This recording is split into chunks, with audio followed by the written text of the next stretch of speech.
In this great expanse beneath the Southern Cross, where the sun's gentle warmth paints the earth in hues of gold, our family weaves a narrative with the rhythm of nature. The air hums with life as the bees dance among the sunflowers, drawn to the golden bounty that sways in the morning breeze.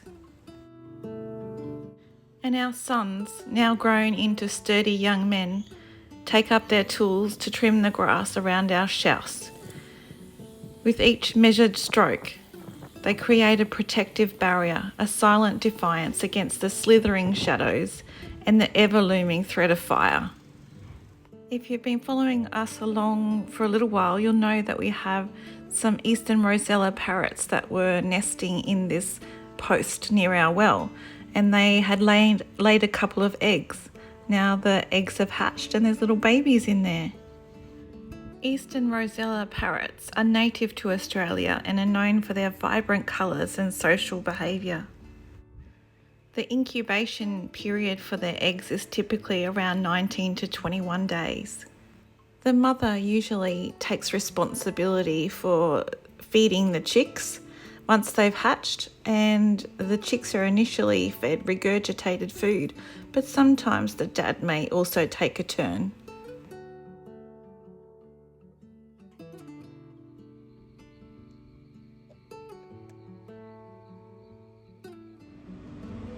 One of our neighbours on the ridge at the back of us has decided to try and build a road down towards our property from their property. It's amazing how things can change so quickly within 2.5 years out here.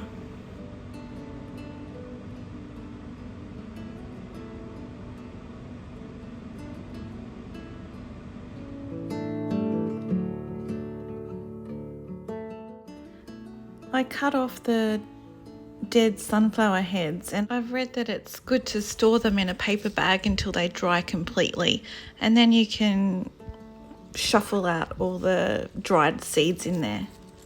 I'll save them for next season and plant them again. They've brought such a beautiful colour to the place.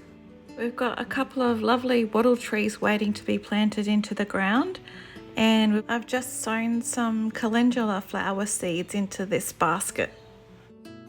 A promise of vibrant hues to come.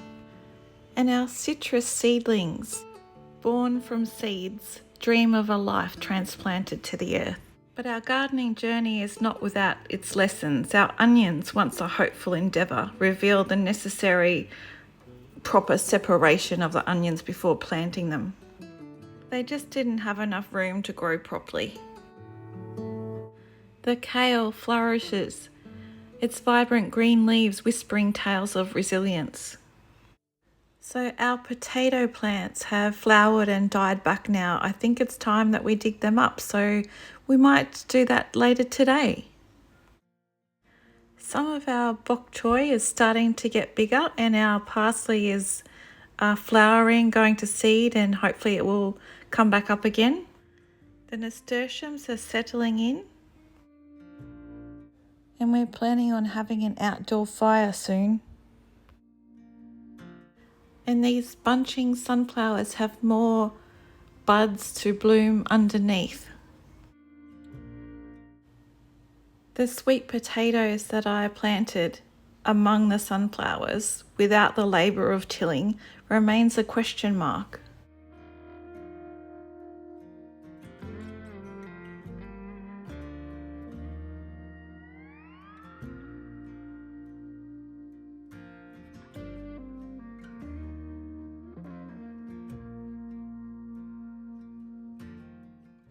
So today we've got a little potato adventure on our hands.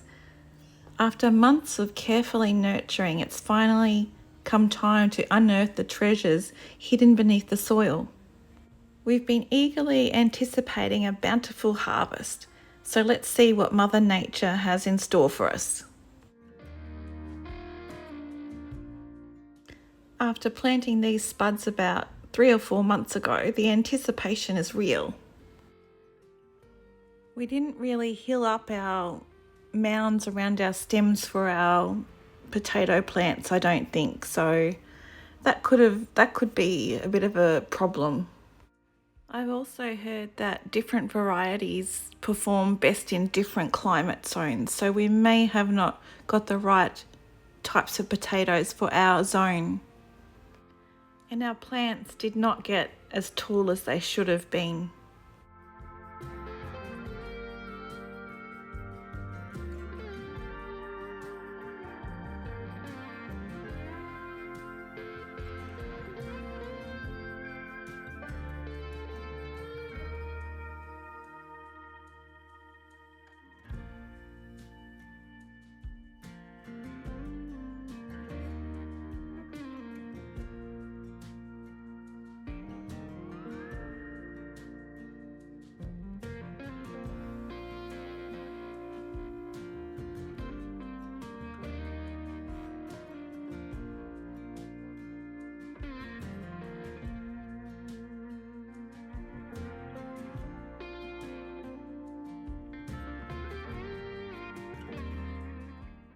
And there we have it, folks. The big reveal. Drum roll, please. Tiny taters galore. It seems like our potato plants have had different plans for us this time. At first I was more than disappointed, but I mean, just look at these little guys. They may be small, but they're packed with flavour and character. While we might not have struck gold in size, we've certainly hit the jackpot in adorableness. In the spirit of curiosity, blue lake and dwarf beans, along with cucumbers, find a new home in the aftermath of the potato harvest, embracing the wisdom of crop rotation. We've got about 3 months left until our first potential frost, so we could be a little bit late in planting these, but hopefully we'll get something from it.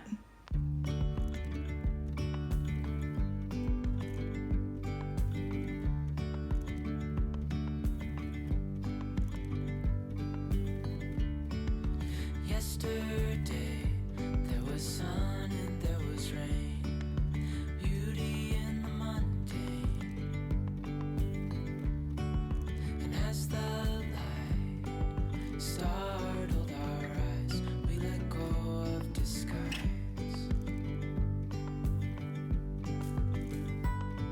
And now there's something in the Amidst the quietness out here, a deeper understanding blossoms.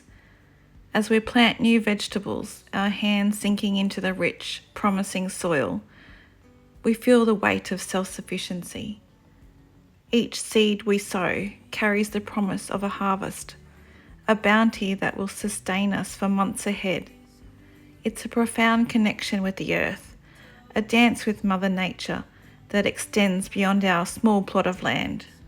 With each tender shoot that breaks through the soil, we sense a tangible shift in our reliance on the vast machinery of the big food chain.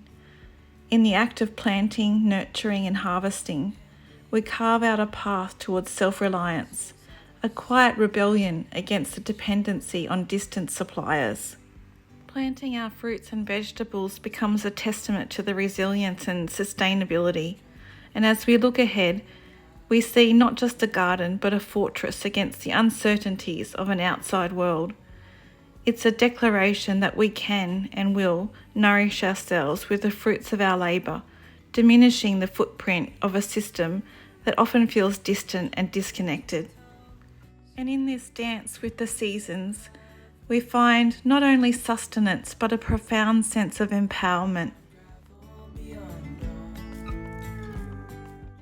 Our nectarine tree graces us with fruit for the first time. 3 plump, succulent nectarines. The nectarines are ripe and ready, so we pick them. It looks like something's been trying to have a nibble at them, but that's okay. We'll just cut those bits off.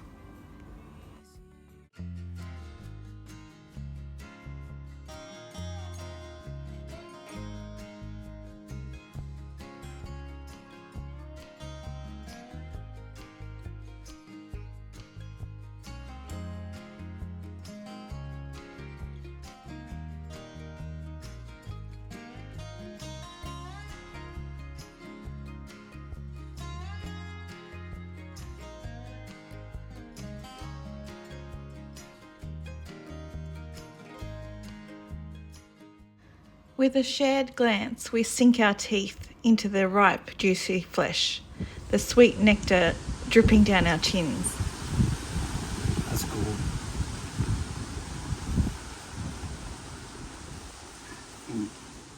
And a storm gathers on the horizon, its distant rumblings carrying a sense of anticipation.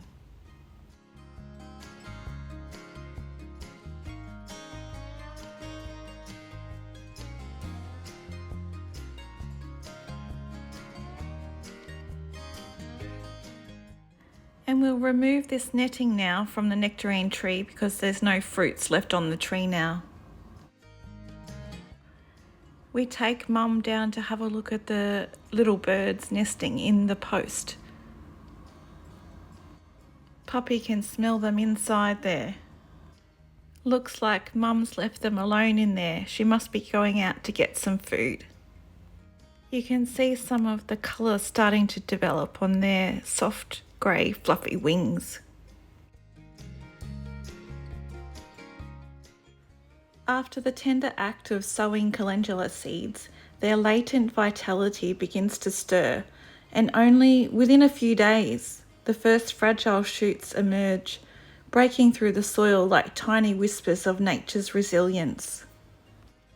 As I witness the delicate green tendrils reaching for the sun, a subtle thrill courses through me. It's a dance between the seeds and the soil, and their emergence is a whisper from the earth.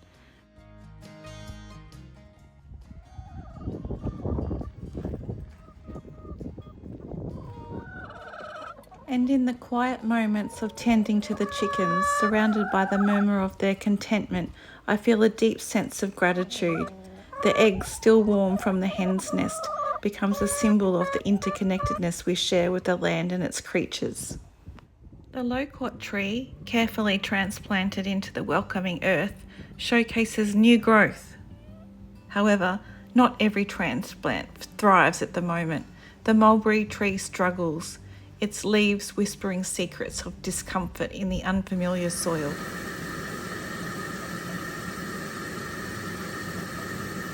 Sometimes nature has a way of keeping us on our toes, and in this case it's all about embracing the unexpected. I used our eggs and our kale and our little potatoes in this frittata, and it tasted delicious. And look how much our calendula plants have grown just in the last few days. As the evening descends, we gather around the outdoor fire, the flickering flames casting shadows on weathered faces. The night sky unfolds above us, a vast canvas of stars telling tales of a universe beyond our grasp. Here in our secluded corner of the world, we find solace, our hearts entwined with the ebb and flow of life in this sunburned yet endlessly beautiful land.